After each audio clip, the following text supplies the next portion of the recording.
treasure hunting weekend mga ka-TH. Meron akong ibahagi sa inyo na video ko noon. Matagal na ito na video, mga nasa 4 years ago na video kung saan nakatagpo kami ng isang malaking bato na halo sa loob. At meron siyang mga signs na makikita natin na pwedeng meron nga talagang laman ito sa loob ng bato na ito. Okay, so ang problema dito, ito'y merong malapit ito sa kabahayan sa isang sitio. Kaya ang sa amin sana na kung pwede lang ay isang oras ay pwede nang makuha ang item na nasa loob ng bato na ito kung meron man. Kasi sa detector ay meron siyang ibinigay na reading na metallic ang loob ng bato. So pwedeng mga metal boxes, di ba? Na may laman ng mga alahas o mga coins. Diyan sa labas makikita kasi na merong ayan no, yung square na makikita na yung outline ng square outline. Ayan no. Makikita.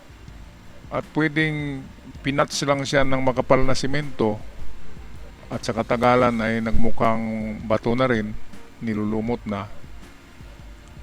Hindi kasi nakuha ng video yung sinundot namin yung butas sa ibabaw. Ay napakalalim ng chamber sa loob at medyo maluwang ng bato na yan. Ngayon ang kwento nito mga kababayan, wala kaming wala kaming permiso, in short, wala kaming permiso sa may-ari ng lupa dahil hindi namin alam kung sino ang may-ari ng lupa na ito.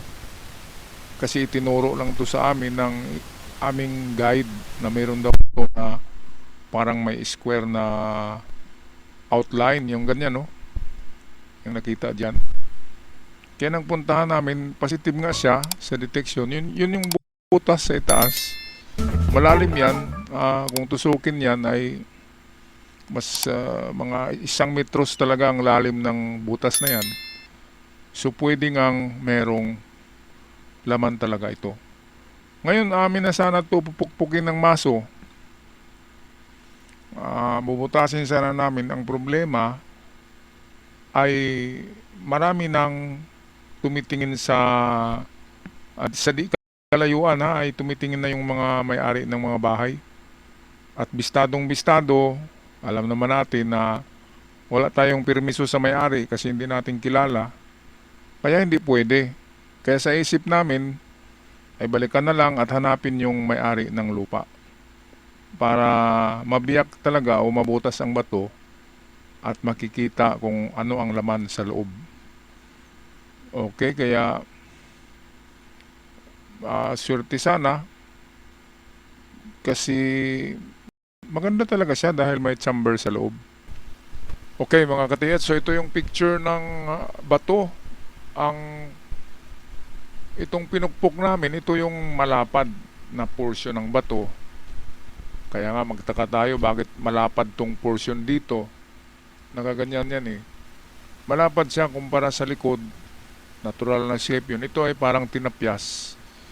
Ngayon mayroong triangle ito dito eh. Ito malabo nga lang yung camera. Triangle yan eh. Kaya mayroon siyang sign. At sa itaas nito, dito banda yun eh. Sa itaas pa. Doon yung butas na malalim. Na kung tusukin mo ng 1 metros na stick, ay talagang tatagos doon sa loob. Kaya medyo maluwang ang chamber nito. Kaya sabi namin, kahit walang metal detector, ay kailangan talaga siya buksan no? Kasi nagpapakita na tong itong outline na sign na mayroong parang patching, di ba? Parang rectangular siya eh. Bumabakat yung parang nilagay lang diyan tapos sinemento, di ba? Ngayon dahil meron kaming dalang metal detector at nag-register din sa detector ng malakas ang detection, So malaki ang tsansa na ito nga ay may laman. Kaya nga lang ang problema, ito yung mahirap. Wala tayong koordinasyon sa may-ari kasi hindi natin kilala. Kasi yung nagturo nito ay ang guide lang at hindi rin niya kilala. Yun ang mahirap. Tapos malapit lang doon sa kabahayan, nasa 15 meters lang mga kabahayan na. Tapos sa unahan, nakatingin na sa amin yung mga tao. Kaya hindi kami tumagal, alam na natin, isang text lang yan sa barangay ay darating na yung mga diyan, opisyalis kung anong ginagawa namin. Kaya ito yung isang aral sa mga treasure hunter na hot na hindi makapaghintay ng tamang time na dapat kasama ang may-ari talaga ng lupa at mayroong kasunduan, di ba? Kasi kapag ganito, dinetect ko na lang yan kasi masasayang ang oras namin, nandyan na kami. Ang sa akin lang sana ay makausap talaga yung may-ari. Ang problema, wala Pero dinetect ko para malaman natin kung positive at makadarating ang may-ari, ay pwede nang mag-usap. Ito yung problema kaya nga kapag may mag-imbita sa akin sa pag-detect, sasabihin ko kagad, kanino bang lupa yan? Kung hindi niyo lupa yan at wala tayong permiso, wag na tayong pumunta. Kasi baka maano pa tayo, mareklamo pa. Kasi kagaya nito, di ba, positive na sana.